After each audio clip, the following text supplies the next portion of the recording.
जो कम से कम 10-20 साल तक तो हमारा भला करे, तब तो हमारा समाज भी अच्छी के रास्ते में जाएगा। और वरना अगर हम यही सोचते रहे कभी इधर जाओ तो उससे समाज होता है बर्बाद।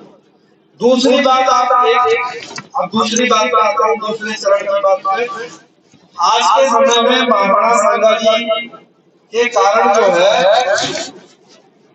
हमारा काफी जानबूझ के अपमान किया गया। और ऐसा नहीं है कि ये कोई पहली बार, इससे पहले भी कई लोगों ने उल्टी सीधी बात करके हमारे समाज को अपमानित करने की कोशिश की, प्रयास किया। और महाराणा सांगा जी का जो नाम है वो पहले भी लिया गया। क्या लिया? हमारे पूर्वजों को क्या बोलते हैं भाई, महाराणा प्रताप हाजी घाटी में हार गए, महाराणा सांगा युद्ध हार गए बाबा से, यही बोलते हैं ना, यही बोलते हैं। लेकिन मैं आपको एक नई दिशा, नई बात बताना चाहता हूँ और आप ये तय कीजिएगा कि क्या वाकई में महाराणा सांगा जी युद्ध हारे या महाराणा सांगा जी की जगह कोई दूसरी चीज युद्ध हारे। ये जो क्षत्रिय समाज है, जब से ये धरती बनी है, उसने तलवार के दम पे यहाँ पे सत्ता स्थापित की क्या नहीं की? भाई जब राजतंत्र था पहले के 5000 साल पहले, 10,000 साल पहले सत्ता कैसे प्राप्त होती थी? तलवार के दम पे, तलवार लेके चलते थे हमारे पूर्वज, और जिसकी तलवारों में दम होता था वो सत्ता में बैठता है। हजारों साल तक क्षत्रिय समाज इस तलवार के दम पे सत्ता में अपना स्थान प्राप्त करता था। लेकिन हजारों साल के बाद सबसे पहले यहाँ पे बाबर आया। भाई राजपूतों की सत्ता के बाद यहाँ पे जब मुगल आए, तो जब बाबर आया तो राजपूत समाज के जो महाराणा सांगा जी थे वो खड़े थे वहां पे, अपने साथियों को लेके तलवार लेके खड़े थे, बहुत बहादुर थे और इंतजार कर रहे थे कि ये यहाँ पे नजदीक आए तो इनकी गर्दनें काटे और इन मुगलों को यहाँ से पकड़े। अब बाबर की फौज थी यहाँ, अब बाबर की फौज में यहाँ से गोले गिरे बम, तो राणा सांगा जी और उनके जो साथी थे वो घायल हो गए। उनके ये समझ में नहीं आया कि ये क्या चीज हमारे ऊपर गिरी, तलवार भी नहीं चली, कुछ भी नहीं चला और हम पे कुछ गिरा और वो घायल हो गए, और घायल होने के कारण जो है वो युद्ध हार गए। तो सबसे पहली बार राणा सांगा जी के विरोध में तोप का इस्तेमाल किया बाबर। मालूम है कि नहीं आपको? सबसे पहले जो बारूद का इस्तेमाल हुआ भारत की धरती पे, तोप का इस्तेमाल हुआ, वो बाबर ने किया महाराणा सांगा जी के खिलाफ। तो अब तलवार वाले योद्धा उधर खड़े हुए हैं और तोप वाले हैं, तो आप मुझे बताओ कि महाराणा सांगा जी को जब मौका ही नहीं मिला अपनी तलवार इस्तेमाल करने का, तो महाराणा सांगा जी बाबर से आ रहे या महाराणा सांगा जी की तलवार जो है इस तोप से आ रही? बताओ भाई, तोप से आ रही ना। अगर महाराणा सांगा जी के पास की तोप होती तो बराबर की टक्कर होती। तो महाराणा सांगा जी को बाबर ने नहीं हराया, तलवार को जो है वो तोप ने हराया। और उस तोप के दम पे मुगलों ने कई सालों तक राज किया। 500 साल उस तोप के दम पे जब राज चलता रहा, उसके बाद आ गए अंग्रेज। अंग्रेज उनसे भी ज्यादा आधुनिक हथियार ले आए, बंदूकें ले आए। अब इन मुगलों के पास या जो यहाँ पे योद्धा थे उनके पास 10 तोप थी, वो 1000 बंदूकों से दूर दूर से ही मारने लगे। तो तोप को हराया बंदूकों ने, ठीक है जी। उन्होंने भी बंदूक के दम पे करीब 200 साल राज किया। फिर आया 1947 में लोकतंत्र, तो तलवार को हराया तोप ने और तोप को हराया बंदूक ने। और इन तीनों को हराया लोकतंत्र में वोटिंग मशीन। हराया कि नहीं? भाई आज का जो राजा है ना तो वो तलवार से बनता, ना तोप से बनता, ना बंदूक से बनता। आज का राजा निकलता है वोटिंग मशीन के बटन दबाने से। तो राजपूतों का जो पिछला 500 साल की जो हम पे अपमान का जो आरोप लगता है कि भाई ये तो समाज, जो समाज सही समय पे सही हथियार चलाना नहीं सीखता है वो बर्बाद हो जाता है, खत्म हो जाता है।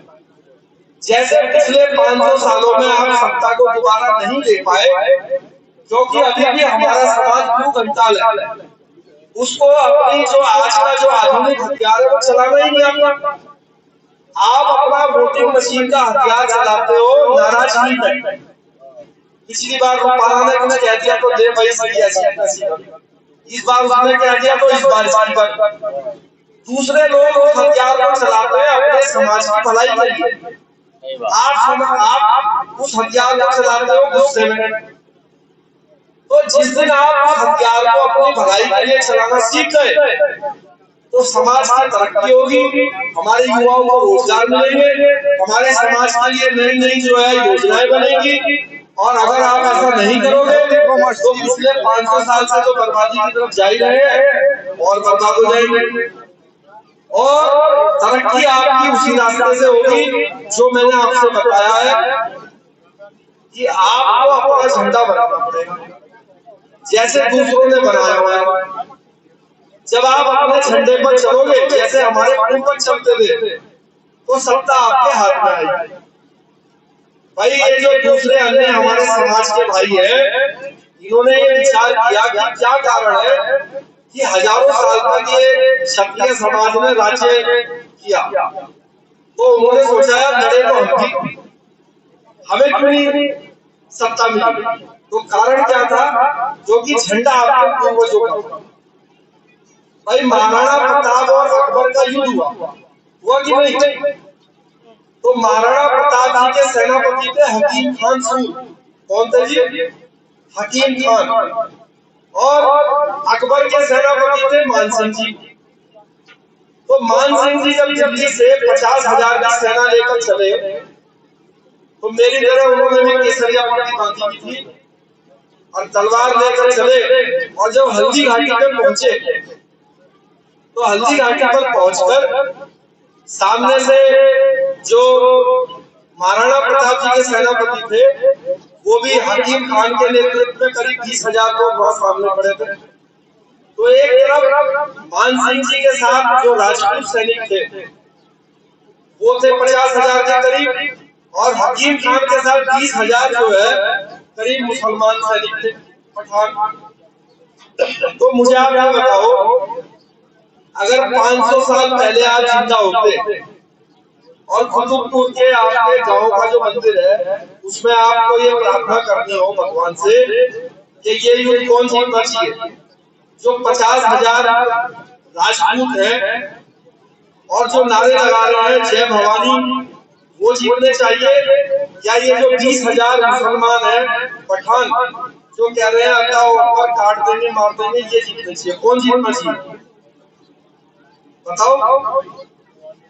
मुसलमान। तो आज तक तो जिता है आपने किसी मुसलमान को। हमारा समाज क्या करता है? वो दुआ करता है कि भाई राजपूत जीतने चाहिए। अब 50,000 राजपूत जीत गए। 50,000 राजपूत जब जीत गए तो वो पहुंचे चित्तौड़ के किले पर। तो मान सिंह जी किले के ऊपर जाकर किसका झंडा फहराया? अकबर का। और अगर हकीम खान ये जीत जाता तो वो किसका किले पे झंडा फहराता? तो अगर झंडा आपका हो तो आप इस कैराना लोकसभा में अगर अपने झंडे पे किसी मुसलमान राजपूत को खड़ा कर दो और उसको जिता लो तो झंडा तो आपका ही फहराएगा। जैसे आज अपने देश में एक दलित सांसद रामजी सुमन को आगे करके आपके खिलाफ उल्टी सीधी बात बुलवा दी। आप भी किसी शादाब राणा को लोकसभा में बैठ के उससे मुलायम सिंह यादव जी के लिए उल्टी सीधी बात बुलवा देते नहीं? सारे मुसलमान आपकी तरफ हो जाते। जिसको बोलते हैं रणनीति और राजनीति। लेकिन दुर्भाग्य यह है कि राजपूत समाज पिछले 500 सालों में सही हथियार को चलाना नहीं सीख पा रहा है, अपने आप को अपग्रेड नहीं कर रहा है और इसीलिए खराब हो रहा है। हमारा दुर्भाग्य यह है कि हम भी दूसरे मानसिंह जी की तरह अकबर की गुलामी कर सकते हैं, हम भी टिकट ले सकते हैं किसी पार्टी से, समाजवादी से, भाजपा से, कांग्रेस से, लेकिन फिर जब वो कहेंगे हमसे, हम वो करेंगे। जब रूपाला गाली देगा तो हम चुप रहेंगे, जब रामजी सुमन गाली देगा तो हम खूब उछल उछल के हल्ला जाएंगे, क्योंकि तब हमारी पार्टी कहेगी देश की ऐसी। ठीक है जी नहीं? तो मेरा निवेदन है कि सही विजन, सही विचार, वो भी ऐसा विचार जो कम से कम 50-100 साल तक चले, ऐसे विचार पर हमें काम करना चाहिए। यही मेरा निवेदन है अपने समाज के आदर बोल के समाप्त करता हूँ। कई लोग बोलते हैं भाई राणा जी आप गाँव में जाके बातें समझाते हो, लोगों को, समाज को जो है कोशिश करते हो, प्रयास करते हो कि भाई अपने झंडे पर चलो, अपनी विचारधारा बनाओ। लोग आपकी बात काफी लोग मानते नहीं है, कुछ लोग मान जाते हैं लेकिन अधिकतर नहीं मानते। और आपको परेशान नहीं होते क्या? आप विचलित नहीं होते क्या? पिछले 6 साल से घूमे जा रहे हो। तो मैं आपको बता दूं ना, मैं विचलित होता हूँ ना परेशान होता हूँ। इसलिए नहीं होता क्योंकि मुझे अपने निजी जीवन के लिए कोई आवश्यकता नहीं। भाई मैं वहां से चल के आया, आपके बीच में मैंने अपनी बात की, आपके समझ में आ रही तो ठीक है, अगर नहीं समझ में आई, तो अब ये देखना है कि इससे नुकसान किसका होगा। इससे नुकसान सबसे पहले तो होगा हमारे समाज का और फिर हमारे निजी जीवन में होगा। तो मैं तो क्या है कि अपने घर जाऊंगा, जाके एसी में जाके सो जाऊंगा। बच्चे मेरे विदेश में पढ़ रहे हैं क्योंकि आर्थिक रूप से परिवार में जो मेरे को जन्म दिया हुआ ईश्वर ने, वो तो संपन्न परिवार में दिया, इसलिए मेरे को निजी जीवन में कोई टेंशन नहीं।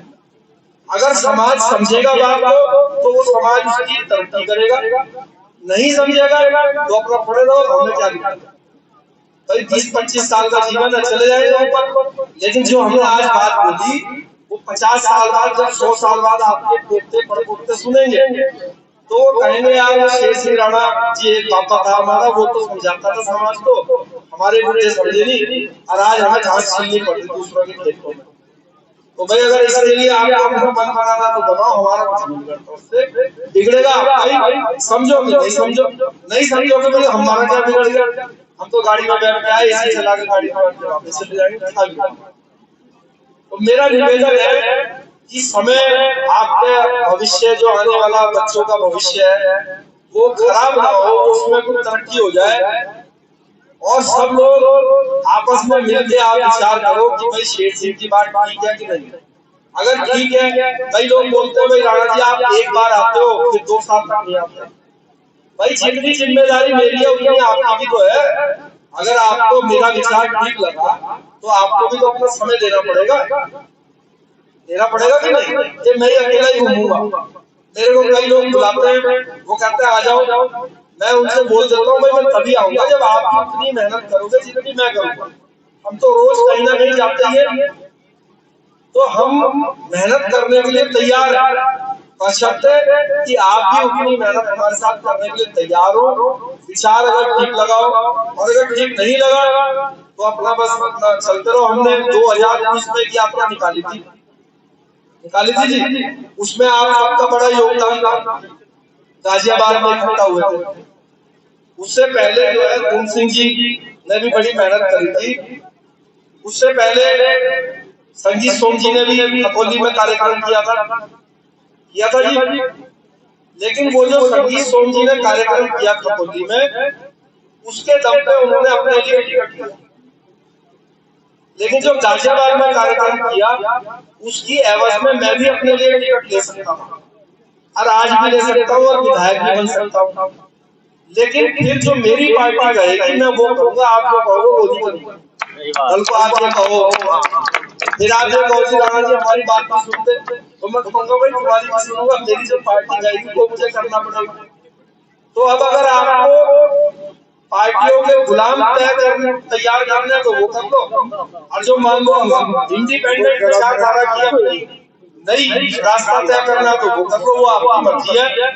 आपने अपना मेरी बात को बहुत ध्यान से सुना, इसके लिए मैं आप सबको बहुत धन्यवाद करता हूँ। मेरी बात हो सकता है कि कड़वी लगी हो, खराब लगी हो, लेकिन मन में विचार कीजिएगा, बात मेरे अनुरूप जो है वो मुझे ठीक लगती है। तो बहुत बहुत धन्यवाद आप सबका। हम हैं राष्ट्रवादी।